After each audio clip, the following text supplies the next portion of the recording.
Hey guys, Ryan with RC Customs, and today we again are working on the Monte. So today I'm going to be replacing the fuel pump with a new fuel pump sending unit because the level sender just isn't working in this car, and I don't want to run out of gas again. So I just figured we'll replace the potentiometer in it with the whole new fuel pump and see if that works. Because if it doesn't, that means there's a short somewhere in the wire, which requires a little more digging into and searching and looking around for grounds or shorts or something like that. So we're gonna try the easy part and replace just the fuel pump sending unit, the whole thing. If that doesn't work, then we're going to be going on to electrical troubleshoot finding. So hopefully it's just the pump. And also probably that sock in the bottom of it is just disgusting. So it's pretty nice on these. These are pretty easy to work on for the fuel pump. So I'm gonna be showing you how I'm gonna replace it and everything like that. Hopefully it goes super smooth. I just had to mess with the exhaust a little bit. I replaced that little O hanger on there so the exhaust is good. Had to tighten up on it. If you ever do an aftermarket exhaust, especially something like that's stainless, you should, after a couple heat cycles, you should tighten up on your clamps because stainless expands very big, expands a lot under heat, and then it contracts a lot. So what that can do is that can actually cause your clamps to loosen up over time. So if you ever have a stainless exhaust, you should go under there in a week, 2 weeks after doing it, and just tighten up on it, make sure everything's good, because you're gonna have exhaust leaks and that's just annoying. I still have to fix that one bolt. I'm gonna wait for a really nice day where it's not super cold. Today's one of the nicer days, so I'm going to be doing that. And a little update on my vibration issue that I was having with this car. Turns out I was 100% right. It was the tires having flat spots, and I just got a set of used tires, mounted and balanced for super cheap. I think it was like 40 bucks a tire. So did that, and the vibration is totally gone, and it's so much better.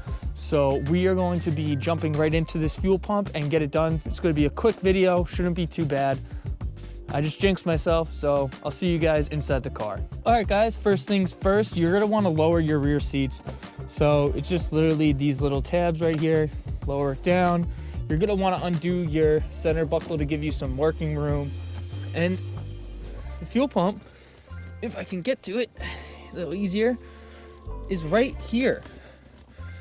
And pardon my trunk being an absolute mess, but your fuel pump is really right there. It's that easy. So I'm gonna have to, just put that aside a little bit. So we're gonna take these off. These are 10 mils. They look a little rusty, so hopefully they come right off. Nothing breaks. But I'll see you guys once I get this off.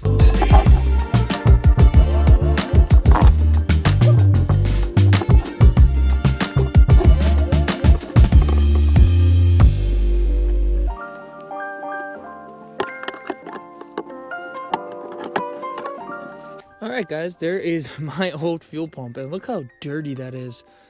Oh, it's disgusting. So what we're gonna do is we're gonna remove these fuel lines, remove these connectors, hopefully they don't break. Just gentle, like a baby. Actually, I don't know what that one is. But yeah, we're gonna remove this connector here.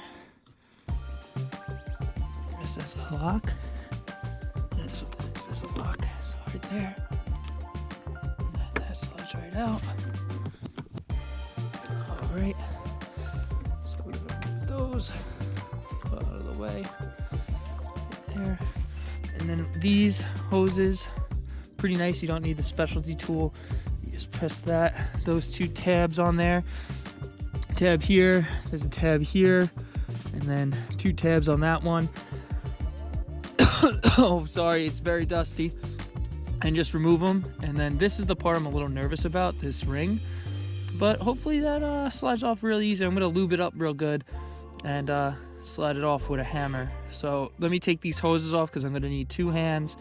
And I'll see you guys after I get this ring out, which I'm gonna use I'm gonna put a screwdriver right here and just hammer it slowly, gently, Really, you should use brass because it's non-sparking. But I don't got brass, and we don't got time for that, so yeah. All right, guys. So the old fuel pump's out. Be super careful because the line that's towards the back of the car more, like let's say this is how the fuel pump sits in there. This line for me was under pressure. I think this is, look at that, it's all shorted out looking. But yeah, this line was under pressure, so just be careful. I just bled it slowly. But you got to take this gasket with you. So yeah, this thing is old. Look at the sock on it. Sock is like totally gross. But here's the inside view of the fuel tank. So actually super clean inside. I'm gonna try and keep it that way by not knocking all that dirt and shit in there. Yeah, I'm gonna clean it up a little bit. We're gonna get that gasket off the old fuel pump, put it on the new fuel pump, put it in, lock ring on, and plug it in, and hopefully I get a level. Technically, you can test this by putting a multimeter to two of these things and slowly moving this and see if this changes resistance. And that's how you can know if your sender is bad. And then technically also you can just buy this part, unplug this and do all that. But I wanted to replace this whole thing. And as you saw, like the sock is filthy. This is just all lacquered up in cruddy gas that it's been sitting in. And also I want to take this pump hat, this top hat, and I want to eventually figure out how I can mount an Aeromotive 340 in there. So when I do put this thing on E, it actually has a big enough pump. So we're gonna keep this top hat and use it as our experiment top hat. So I'll see you guys in a little bit. I'm gonna unbox this, get that gasket off, and put that in. So I'll see you in a bit. All right, guys, so I messed up a little bit. So I thought I bought a direct replacement pump, which it is, it's made for the car. But so basically what happens is they switched this connector. They switched this connector. Oh God, hold on. They switched this connector here on the OEM fuel pump to this style connector here in later years. Luckily, a lot of these pumps, put that down somewhere where it doesn't get broken. A lot of these pumps come with a harness and some crimps. It comes with a new gasket, some crimps, and it actually comes with the diagram for this. So, fits most 2000 and older models, applicable to some newer than 2001 models. So black, white, gray, purple, black. So yeah, we're this one, black, white, gray, purple, black. So we're going to be going black, white to orange, black, gray to gray, purple to purple, black to black. So I'm gonna trim that up, I'm gonna crimp it up, and we're going to keep going. So I'll see you guys after I crimp this all up and I'll show you the connection. But I'll take a picture of this diagram here and I will link it in the description below in a Google Doc. So if you guys have to do this on your vehicle, you can do this on your vehicle.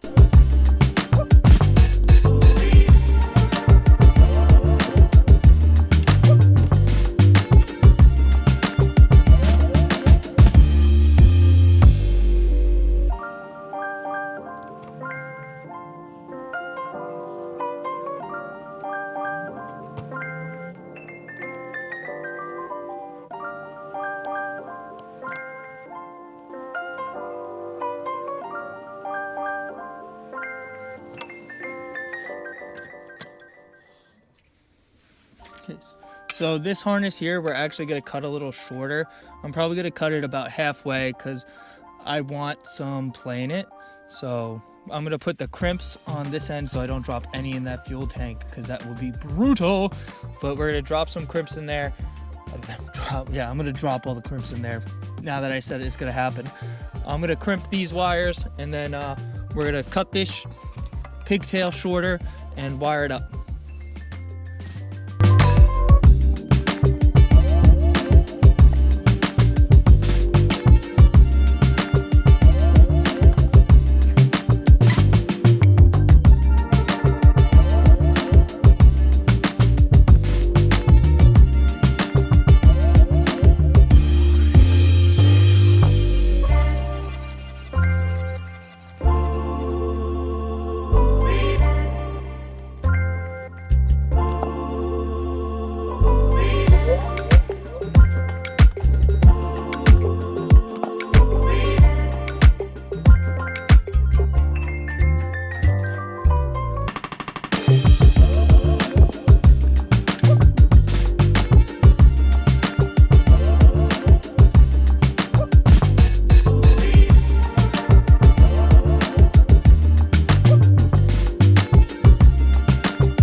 Boom, all done. So orange and black to black and white, black to black, gray to gray, purple to purple.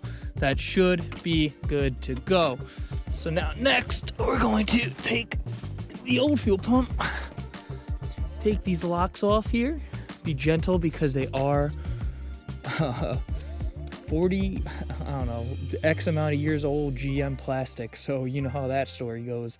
So I'm gonna be extra careful, take them off, replace them on here, and then we're going to undo this, drop it in, prime it, well, put the gasket on, put the lock ring on, prime it, and hopefully I can see a level. Either way, new fuel pump in, so that's always good too. So, all right guys, so I just got the new fuel pump in, and so let's see if I can show. So there's these two posts here, and I couldn't really line it up to get it without those posts being in the way of like everything, like the hoses here, the plug, the new wide plug, this little plug here. So I was looking up what a lot of people do, and they just break them off with a plier. So I just broke off the one that was over here with a plier. The ring is pretty sealed on there, pretty good. I don't think it's gonna be leaking or anything, hopefully not. If I would have known that, I would have cut this copper post off with it out, but I already had it in and it was like halfway in, and they just, everyone online says just cut it out, so that's what I was doing. But we're gonna prime it, hopefully we hear it, and yeah. Oh, nice. So I hear it priming. That's a good sign, and I'm showing a steady level.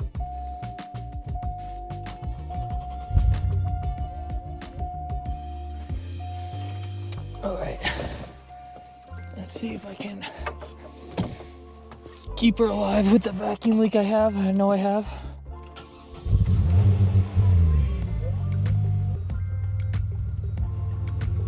Beautiful.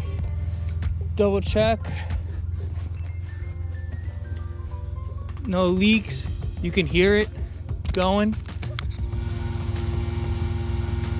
She's moving, baby. And as I was saying, the potentiometer on that was totally shorted and fried. Because look at that. I can see my gas level now. Woo! So that's awesome. So one more little fix on the Monte to just make it a little bit better. Super happy about that. I'm really glad that worked out. But yeah, so I'm gonna save this old unit. I'm gonna cut it open. I'm gonna try and see how I can mount an Aeromotive 340 in there for when I do go on E. If you guys haven't, I haven't posted anything about this at all actually. So I was able to find one of these. Oh yeah, that's a Gen 3 M90 baby, and the lower intake. So I'm going to strip this apart one day. I'm gonna pull the rotor pack out of it, inspect it, and clean it all up. Probably send it out to get Cerakoted or powder coated. And man, I feel really good about this whole thing. The Monte has been a bit of a struggle to get going, but I feel like we're making little progress, and you know, that's the best way to measure everything, is with little progress. So like now I have no vibration. Now I can see my fuel level. Now I can clear that fuel level code and hopefully take it to go get a nice inspection on it. super exciting. We still have the vacuum leak to deal with, and we're going to reseal the lower intake manifold to deal with that vacuum leak. We're going to put the HV3 insert in, the high velocity 3 insert, and a cold air intake on it, and then we're gonna go drive it around and tune it up, put a tune on it. There are a couple other little things, like I'm gonna have to clean the bottom of the car to get rid of all the oil that's been leaking from the lower intake manifold and the valve cover gaskets. So we're gonna clean those up. Hopefully that's the end of that leakage, and hopefully it's not a rear main seal or front main seal or something like that. But little progress on the Monte, and that's all you can hope for. So I'll catch you guys next time. Thanks for watching, and if you want to follow more Monte stuff, hit that subscribe button. See you guys later. Peace.